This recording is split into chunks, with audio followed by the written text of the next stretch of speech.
안녕하세요. 유정 교수입니다. 시가지 경관지구에 저촉되어 있는 토지의 건폐율과 건축선이요. 질문하셨네요.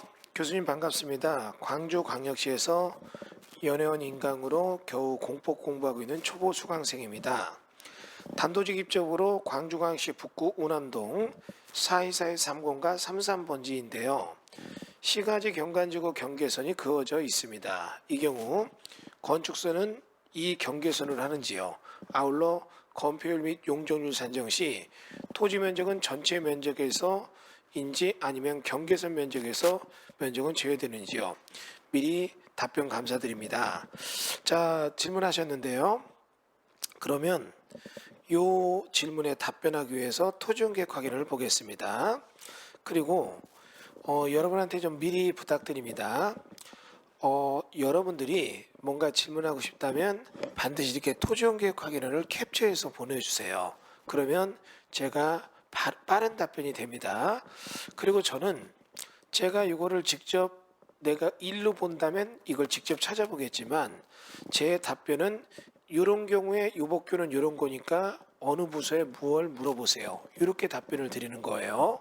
여러분들이 뭔가 질문하시려면 반드시 해당 번지의 토지용계획을 확인원을 올려주시고 아울러서 제가 이건 이렇습니다. 이러네요. 이렇게 하질 않아요.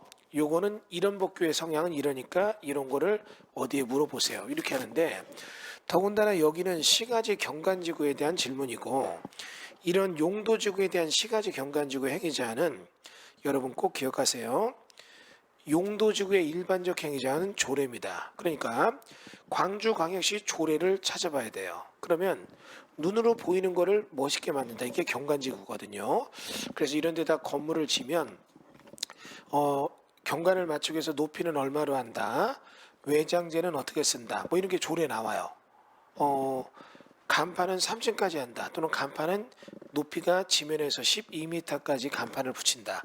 그러니까 3층 이상 뭐 4층 5층에는 간판이 없을 수 있고 일부 지자체는 조례로 최상층에는 간판을 붙일 수 있다. 뭐 이런 것도 나오니까 그 내용을 봐야 돼요. 조례입니다.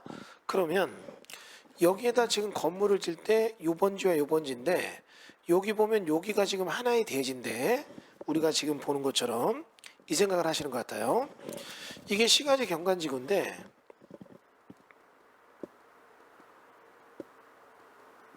시가지 경관지구의 경계선이 요 선인 것 같습니다. 그러면 중개하게 되는 땅이 요 땅이라면 요 땅에 여기에는 시가지 경관지구의 행위제한이 있어요. 주의할 거는 해당 지자체 조례니까 조례 내용을 봐야지 정확히 알 수 있어요. 그런데 암만 조례는 상위법에 위반할 수가 없거든요. 그러면 시가지 경관지구의 대지가 요 땅이라면 그 일부 필지가 시가지 경관지구. 그러면 건축할 수 있는 건폐율, 용적률, 산정기준의 대지는 요 큰 땅으로 가는 게 맞습니다. 조례가 혹시라도 여기로만 정한다. 이거는 상위법 위반이에요. 안 됩니다. 그 대신 경관지구 행위자를 조례에 따라 어떻게 된다. 이거는 지자체 자율권 조례로 정한 거니까. 그래서 건축선은 여기까지도 질 수가 있는 겁니다. 여기까지 다 질 수 있는 거니까 다만 건물이 앞으로 나갈 수 있는데 그렇게 될 때 경관지구 행위자를 맞추다 보면 건물이 뭐가 좀 안 맞을 수가 있어요. 그러니까 건물 짓는 사람이 여기다 건물을 짓겠다 질 수 있어요. 그런데 뒤에는 경관지구 행위자를 맞추고 앞에는 안 맞추면 건물이 언밸런스가 나니까 아마 그럴 때 건물의 비효율성 때문에 수익성, 경제성 때문에 뒤로 짓는 거 아닌가 이런 얘기를 듣다 보니까 건축선이 뒤로 밀리느냐 이런 얘기 하신 것 같아요. 건축선이 밀리진 않지만 경관지구 앞쪽으로 만약에 건물을 짓게 될 때 문제점이 있는 거죠. 자, 제가 강의의 편의를 위해서 여기가 지금 현재 대지라고 한다면 대지의 건물을 이렇게 지면 경관지구 행위자는 딱 맞는데 앞쪽으로 짓게 되면 뒤에는 경관지구 행위자 맞추고 앞쪽에는 경관지구 행위자이 아니면 모양이 이상하니까 뒤로 지려고 하는 그런 설계도면이 나오다 보니까 그걸 보고서 건축선이 뒤로 빠지는 거 아니냐 이런 얘기를 하신 것 같아요. 그런데 여기서는 요것도 있어요. 전통산업보전구역이라고 해서 유통산업발전법 이게 나오는데 여러분 이 전통산업보전구역이라는 얘기가 광주광역시 도시계획 조례로 만든 거고 그 조례가 행위자니 무엇인가 이것도 봐야 될 것 같아요.